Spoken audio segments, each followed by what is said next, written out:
Emily Harper hadn't always been homeless. Just 3 years ago, she was a straight-A high school student in Baltimore, Maryland.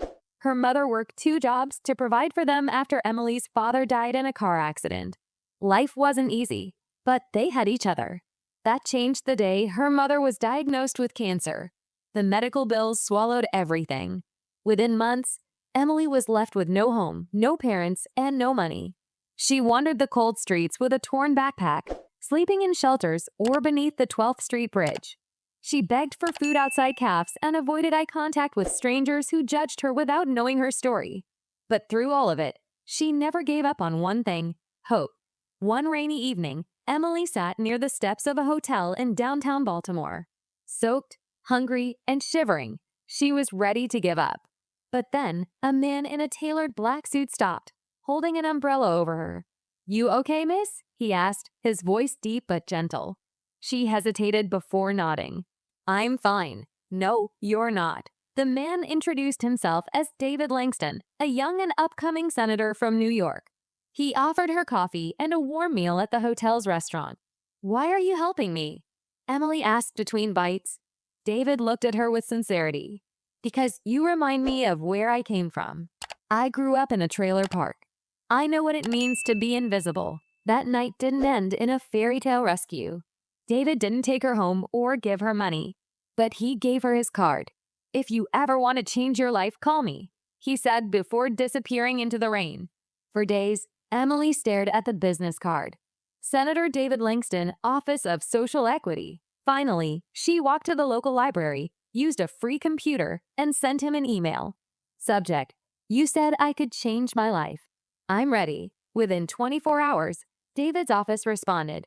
They arranged housing in a women's shelter, enrolled her in GED classes, and connected her to a nonprofit internship program. Over the next 2 years, Emily blossomed. She earned her diploma, began college, and started speaking at youth shelters about resilience. David kept in touch, mentoring her along the way. David Langston announced his candidacy for President of the United States. At his first major rally, he shocked the nation by inviting Emily to the stage. "She's not a celebrity," he said.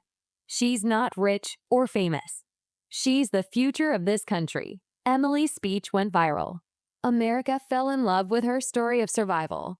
Journalists called her the voice of the forgotten. David's campaign surged. He won hearts, debates, and soon the presidency. But what the world didn't expect was what came next. Emily had grown close to David, too close, some would say. Though he was 12 years older, their bond deepened. Late-night phone calls turned into long walks. Laughter turned into glances. One snowy evening in Washington, D.C., David took Emily's hand during a quiet moment in the Rose Garden. "I know I'm president," he said, "and you're the girl America admires. But when I'm with you, none of that matters." They kissed under the snowflakes. When news broke of their secret relationship, media outlets exploded. Critics called her a social climber. Political rivals painted her as a liability. But the public had already made up its mind. They loved her. Just as wedding plans were whispered in the White House halls, Emily's past came knocking. A man named Reed, her mother's ex-boyfriend, sold a story to tabloids. First Lady-to-be was arrested for theft. It was true. Emily had once stolen food to survive. The photo of her teenage mugshot was everywhere. David's advisors begged him to cut ties. "She's a scandal waiting to happen." But during a live press conference, David shocked the world. "I won't apologize for loving someone who survived what most people couldn't.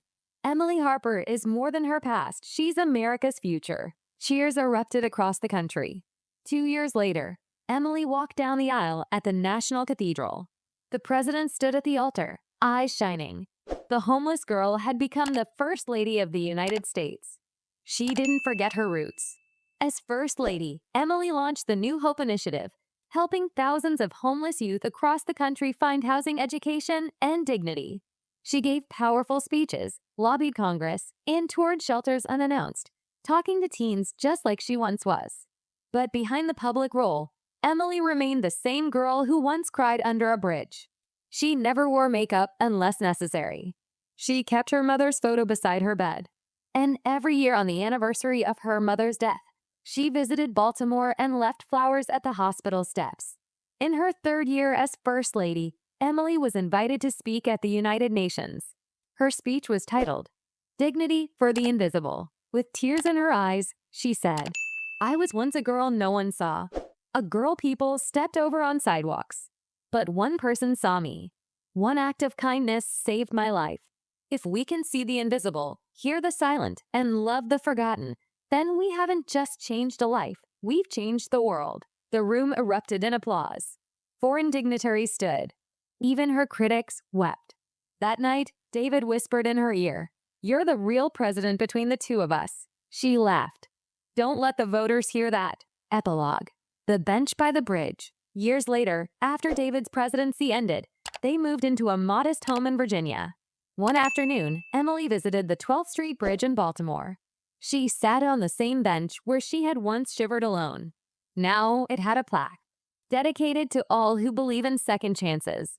Emily Harper Langston, First Lady of the United States. She sat with a smile, watching a little girl hand a sandwich to a homeless man nearby.